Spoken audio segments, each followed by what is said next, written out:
lalu, seorang mahasiswa Universitas Udayana di Bali bernama Timothy Anugrah Saputra ditemukan meninggal dunia diduga melompat dari lantai 4 gedung FISIP. Peristiwa ini mengguncang publik. Di balik tragedi itu, muncul percakapan di grup mahasiswa yang viral, komentar tanpa empati, foto yang tersebar, dan dugaan perundungan yang menguat. Polisi menyelidiki, kampus membentuk satgas. Namun, keluarga dan masyarakat menuntut kejelasan. Apakah benar perundungan menjadi penyebab atau ada faktor lain yang belum terungkap? Meski pihak kampus sudah membentuk satgas dan polisi masih menyelidiki, publik dan keluarga tetap menuntut kejelasan menyeluruh. Bersama saya, ada dua narasumber dengan pandangan berbeda. Guest pertama yaitu tamu kita, Devi terhadap penyampaian opini publik secara terbuka. Halo Devi. Dan guest kedua yaitu tamu kita, Sarah, yang lebih berhati-hati serta kontra terhadap opini yang disebarkan secara bebas. Halo Sarah. Halo. Baiklah, hari ini kita akan mendengar dua sudut pandang berbeda tentang bagaimana sebaiknya opini publik disampaikan dalam kasus ini. Saudari Devi, bagaimana pandangan Anda soal pentingnya menyampaikan opini publik terkait kasus Timothy ini? Baik, menurut saya kasus ini nggak baik ditutupi. Opini publik itu bentuk kontrol sosial bagi mereka yang melakukannya. Ketika percakapan di grup mahasiswa yang tidak berinteraksi tersebar, masyarakat marah itu wajar. Dengan opini yang disuarakan secara terbuka, kita bisa menekan kampus maupun aparat agar serius menanggapi kasus perundungan itu. Kalau kita diam, bisa saja budaya-budaya akan terus-menerus berulang. Baiklah Saudari Devi, pandangannya luar biasa. Bagaimana dengan Saudari Sarah? Apakah Anda punya pandangan berbeda? Bisa dijelaskan? Baiklah, di sini aku setuju bahwa bullying memang harus diberantas.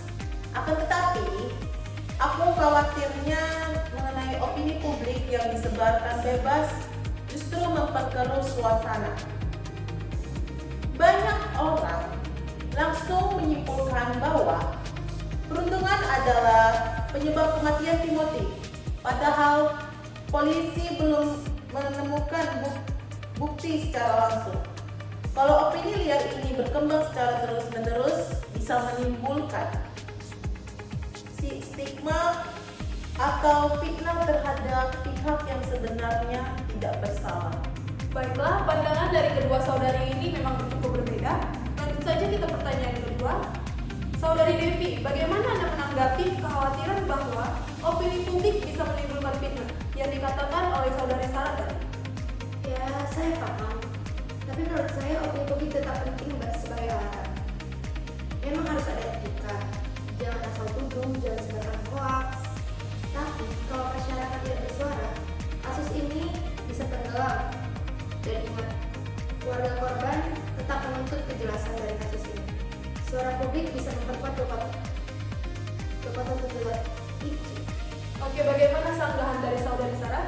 Masalah kayak gini, nggak semua orang bisa menjaga etika dalam beropini.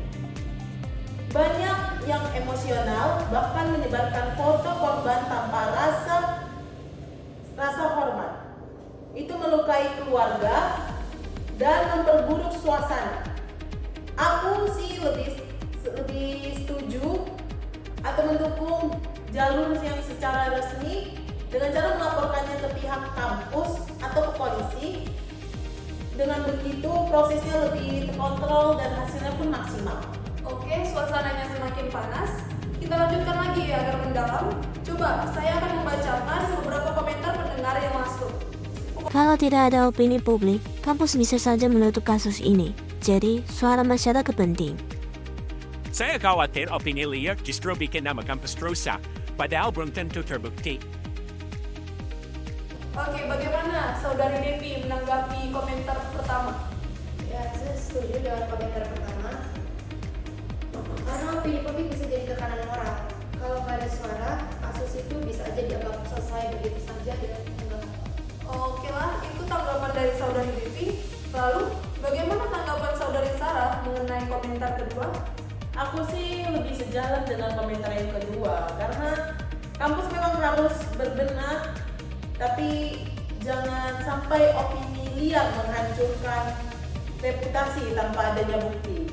Oke, baiklah, itulah tanggapan dari saudari Sarah dan Devi. Bagaimana tentang komentar dari teman kita? Lanjut kita ke bagian Q&A dari mahasiswa kampus. Sekarang kita dengarkan simulasi pertanyaan dari mahasiswa Universitas Udayana itu sendiri. Q&A dari mahasiswa pertama. Sebagai mahasiswa, kami merasa takut kalau bersuara, takut dianggap melawan senior. Tapi, kalau kami diam, kasus bullying bisa berulang. Apa yang harus kami lakukan? Itu pertanyaan pertama dari mahasiswa kita. Saya ingin saudari Devi menanggapi atau menjawab dari pertanyaan mahasiswa tersebut. Ya, bagi saya sarankan untuk tetap bersuara, tapi gunakan jalur yang aman. Misalnya lewat forum resmi kampus, organisasi mahasiswa, atau media sosial dengan identitas yang dilindungi. Suara mahasiswa itu sangat penting untuk perubahan budaya kita. Oke, bagaimana tanggapan saudari Sarah? Aku paham ketakutan itu. Menurutku ya, lebih baik gunakan mekanisme internal kampus seperti satgas yang sudah dibentuk. Dengan begitu, suara kalian tetap terdengar tanpa resiko yang besar. Oke, itu dia pendapat oleh kedua pihak mengenai Q&A pertama dari mahasiswa pertama. Lanjut kita dengan mahasiswa kedua. Pertanyaannya, bagaimana kalau kampus dianggap menutup-nutupi? Apakah opini publik bisa jadi solusi? Saya berikan waktu untuk saudari Devi untuk menjawab.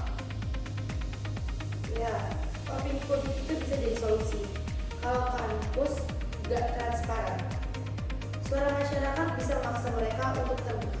Oke, itu tanggapan dari saudari Devi. Bagaimana dengan saudari Sarah yang mengatakan bahwa jangan menggunakan opini publik?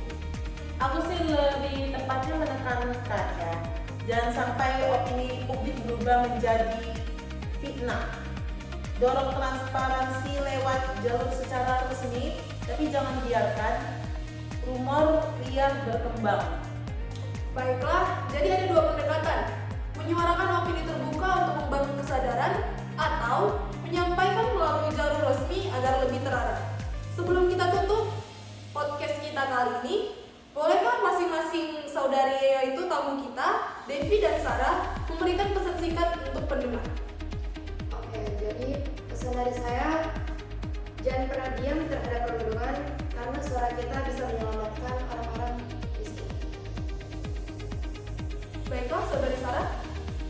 Pesan aku tetap kritis dan hati-hati dalam menyampaikan opini, jangan sampai niat baik berubah menjadi masalah baru. Baiklah, itulah pesan dari kedua tamu kita. Kasus Timothy masih dalam penyelidikan. Polisi memeriksa saksi, CCTV, dan isi ponsel. Kampus menegaskan bukan tekanan skripsi penyebabnya, namun publik dan keluarga menuntut kejelasan.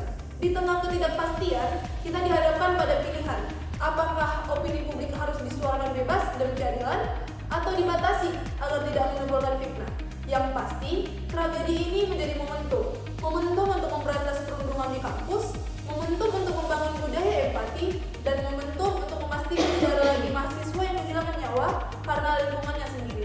Terima kasih banyak untuk kedua narasumber kita atas pandangan yang berharga dan juga suara mahasiswa yang memberikan perspektif nyata dari dalam kampus. Semoga diskusi ini bisa membuka wawasan kita semua tentang pentingnya menyikapi perundungan dengan bijak dan memberikan kita semua keberanian untuk bersuara, sekaligus kebijaksanaan untuk menjaga etika. Sekali lagi kami ucapkan kepada narasumber, terima kasih atas pendapat yang berharganya. Ini sekianlah podcast kita kali ini, sampai ketemu